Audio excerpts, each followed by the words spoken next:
kita pertemuan di saat ini untuk melakukan evaluasi. Saya ingin mengecek Bapak Ibu terkait dengan program-program kita dalam rangka pembangunan kampus kita, kampus Sejahtera Sentul, menjadi kampus salah satu kampus wilayah bebas korupsi. Baik, Bapak Ibu, kita akan mulai dari Bapak Waris 1, silakan Pak. Terima kasih Bu Rektor untuk bidang akademik terkait dengan bagaimana upaya melawan dan membahas korupsi. Yang pertama dari aspek waktu, kami sudah berupaya sehingga ketepatan waktu terkait dengan kalender akademik dan kemudian jam mengajar dan pelayanan terhadap mahasiswa itu dilakukan tepat waktu, dan pada jam-jam itu semua aktivitas bisa dikontrol karena sudah menggunakan sistem. Sementara dari aspek yang lain, pelayanan terhadap mahasiswa di bidang akademik, entah itu terkait dengan teman-teman di bagian administrasi akademik dan kemahasiswaan sampai pada dosen-dosen dalam pembimbingan dan kegiatan-kegiatan tambahan lain kepada mahasiswa, tidak ada pungutan biaya apapun. Yang lain adalah kami memastikan bahwa seluruh mahasiswa tidak dirugikan dari aspek akademik. Terima kasih. Baik, Bapak Ibu, kita lanjutkan untuk mendengarkan hasil evaluasi dari Ibu F2, terutama terkait dengan program integritas dan reformasi birokrasi. Baik, Ibu, kita punya program terkait dengan reformasi integritas. Yang pertama itu dalam rangka menciptakan reformasi birokrasi yang bersih.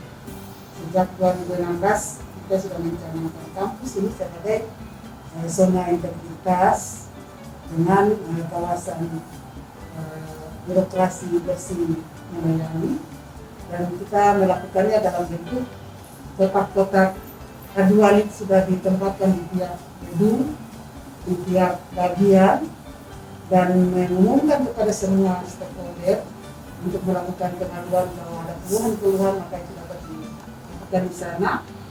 Kita juga punya nomor aduan khusus yang juga sudah disampaikan, dan siapapun bisa mengirimkan laporan sepanjang itu disertai dengan bukti-bukti yang tadi. Hal berikut lagi, kita sedang membenahi semua bagian di kampus untuk pelayanannya dilakukan by teknologi, karena itu sangat memungkinkan tidak terjadi pungutan-pungutan di luar yang bisa membuat kita mencela untuk melakukan korupsi. Baik, Bu Warek, karena ini saling terkait dengan Pak Kepala Biro yang paling banyak menangani para pegawai pelayanan di biro dan Subak sendiri, Bapak mengevaluasi ini seperti apa? Baik, dengan informatif, kalau di Biro Administrasi Umum Akademik Kemahasiswaan memang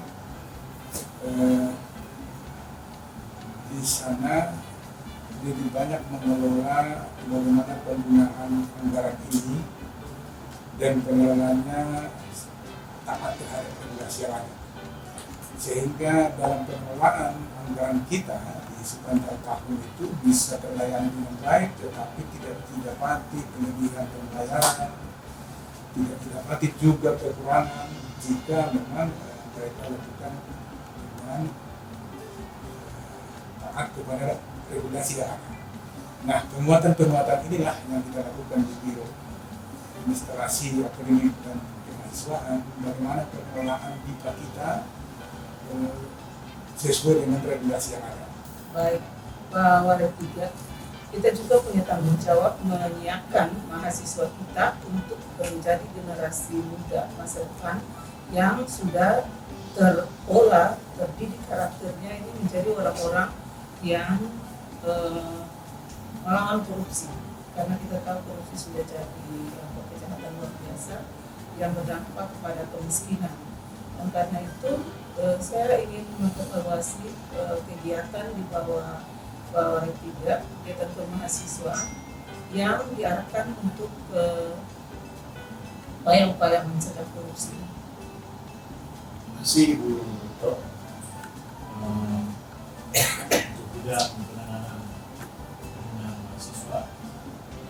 Lebih sudah 2 tahun ini kita incar sekali melakukan suatu masa-masa prospek baru itu mahasiswa untuk anti temanya itu saya mahasiswa anti korupsi. Ya, dan kemudian ada studi-studi yang dalam forum prospek itu yang mengarah kepada soal bagaimana pembentukan karakteristik bagi seluruh mahasiswa supaya sejak dini mereka mengenal, tahu baik buruknya tentang korupsi itu dan bisa mengatasi. Baik, terima kasih Bapak Ibu Warek, Pak Karo untuk informasi yang disampaikan sebagai hasil evaluasi Bapak Ibu.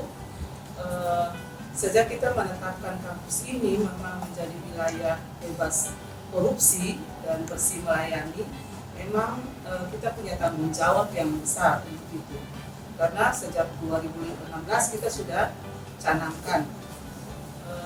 Mengapa ini penting Bapak Ibu sekalian, dan juga termasuk kita punya tanggung jawab membina pegawai dan mahasiswa kita, karena kita lembaga pendidikan, apalagi lembaga pendidikan Kristen. Nah, ada tanggung jawab besar untuk semua kita berperan aktif dan secara sinergis dalam tanggung jawab dan peran kita masing-masing membantu upaya bersama pemerintah membudayakan, karena lembaga pendidikan ini tempat pembudayaan nilai, membentukkan karakter baik aparatur sipil negara, pegawai dan dosen kita, tapi juga mahasiswa kita sebagai calon pemimpin bangsa di masa depan, untuk menjadi orang-orang yang berjuang bersama dengan pemerintah menciptakan negara ini atau masyarakat kita menjadi masyarakat yang bebas korupsi. Saya kira nanti dalam proses pembinaan Bapak Ibu, baik kepada dosen, saya juga dalam proses pembinaan, baik kepada dosen, pegawai maupun mahasiswa, penting untuk kita mengajarkan atau membudayakan tradisi selalu bersyukur. Karena orang yang bersyukur adalah orang yang